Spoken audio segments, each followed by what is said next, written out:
Welcome to Starfleet Universe On Call. I am Paul Franz, owner of Franz Games, of an SFU Online, Come Online, and Starfleet Warlord. Just a reminder how to talk. Join us. We have TalkCast every Thursday starting at 9:30 p.m. Eastern Time. You can basically you have two options. Number one, you can either go to the Discord server and join us there. You can listen live there on the Discord server. The link is right there on sfuoncall.com. Or you can join us at twitch.tv. Yes, twitch.tv/sfuoncall. You can watch the stream. Actually the video is streamed there, and also you can chat with us there.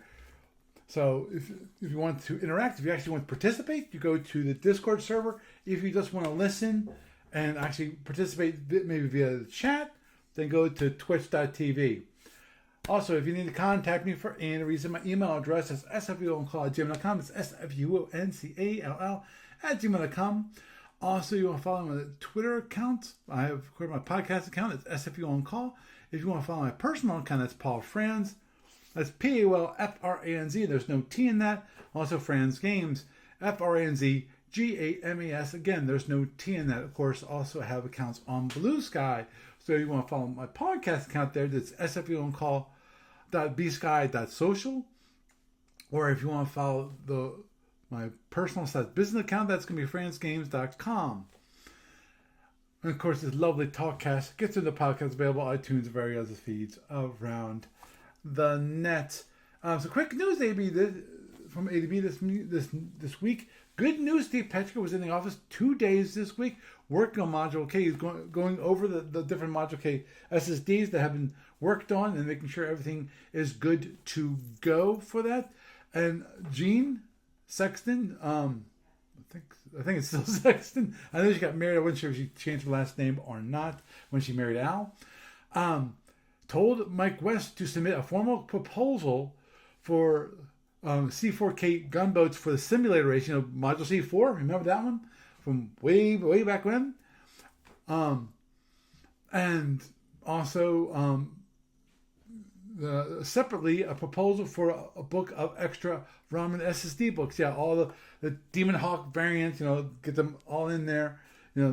That's one thing they're thinking about. Also, Gene Sexton also greenlit the ACTA SF. Reinforcements 2 addition to the ADB lineup. So that's another thing that's going to be in the works going forward. I'm not sure how long it's going to take for that one.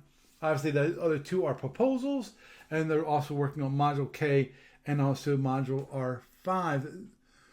And this week, I found on the online store, we have the F&E ISC war charts. It's only $4, pretty expensive. At the end of the General War came the ISC war. The Interstellar Concordium concluded that the rest of the Alpha Octant was criminally insane that had to be protected from their own dangerous ideas and violent impulses. Not going to mention anything. The chart book includes 3 different ISC fleet charts, 1 ISC capital chart, ISC depot repair track chart with other charts, 1 IC battle board, 1 standard battle board, 1 economics forum, and this chart book is designed to be accompanied with an IC war rulebook. You must have the expansion to use these charts. So basically, it's additional stuff that you can purchase in addition to the ISC rulebook, ISC war rulebook. That expansion to the F&E. And those of you who don't know what F&E is, that's Federation and Empire. That's what F&E stands for. Just like SCB stands for Starfleet, is an abbreviation for Starfleet Battles. Just a reminder, I've not said this for a while, there's a lot of free stuff on ADB, especially, you can get all kinds of free stuff from desktop photos, pictures to photos, backgrounds for your phones, to you can get the first missions, which is basically Federation Commander boiled down to a free version that's available, so you can get a feeling for what Federation Commander is without paying for it. So the way you can experience the game without actually paying for it, so you get a feeling for it and say, do you really want to spend how much money you want to spend on it. Obviously, Federation Commander, you can spend a lot of money, especially on those ship cards, which I'm hoping someday maybe they'll actually get back to creating ship cards. I understand they're expensive, and if they ever do ship cards again, they will probably reprint them. They will probably have to up the cost on that. So, I'm just mentioning here the wallpapers. You can go to https://www.starfleetgames.com/wallpapers.html. I know that's kind of weird extension, but it is what it is. And there's wonderful wallpapers there. Moving onward and forward, when it comes to the SFU Online tournaments, Sapphire Star 19 tournament is still looking for sign-ups. Also, the 500 BPV tournament is completed with Dana Medson who was flying the Klingon, over Frank LeMay, who was flying the Federation. They completed in 6 turns and only took them 18 hours. Yes, 18 hours. Anyone who's ever played fleet battles for SFB knows that, that actually is not too bad. So even playing it online, i.e. you don't have to set up the counters, you don't have to move everything by hand, that's still a lot of time. If there's any way to improve that time, I don't think so. Obviously, there might be ways of improving the client to help in that category.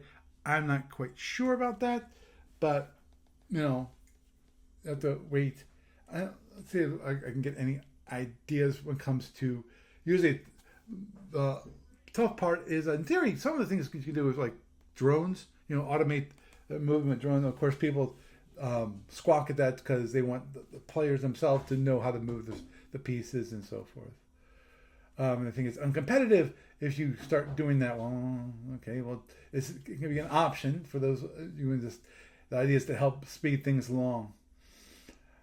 And moving on forward, when it comes to the library report, there's actually no updates on either SFB or FedCom library. Big surprise. I think Frank was probably busy, really, with the game. And with that, that is the news for this week.